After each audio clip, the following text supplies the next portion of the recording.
Strákar, þið voruð að klára bláskólaskokkið, 10 mílurnar, en það var ekki það eina sem þið gerðuð í dag, ekki satt? Þið tókuð eitthvað meira á það ekki?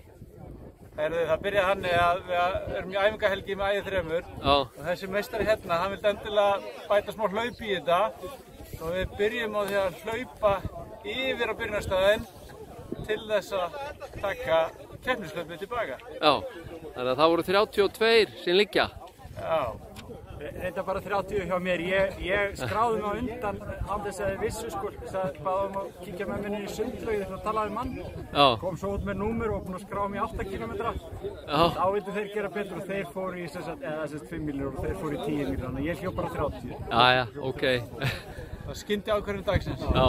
En þeir eru sérst í æfingabúðum og eru þá náttúrulega bara á fullu. Þeir eru ekkert að mæti ekkert feskir í svona stutt hlaup. Þið bara keyrið á þetta. Já, hjólaði ekki í gærkvöldi, þannig að þetta var Já, á eitthvað synd í dag eða?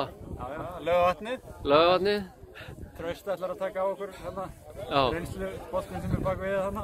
Já. Hvað er það að gera síðan á morgun? Það er löng hjólaðing. Já, hvað þýðir löng hjólaðing hjá ykkur? 5 klukkutímar. Og það er hvað þá, einhverjir 100? 120. 120? Já. Þetta er fínn undirbúningu fyrir Laugaveginum sem var hjá okkur. Já. Þannig að þetta verður lið hérna. Herru, glæsilegt strákar. Takk fyrir þetta. Takk að þér.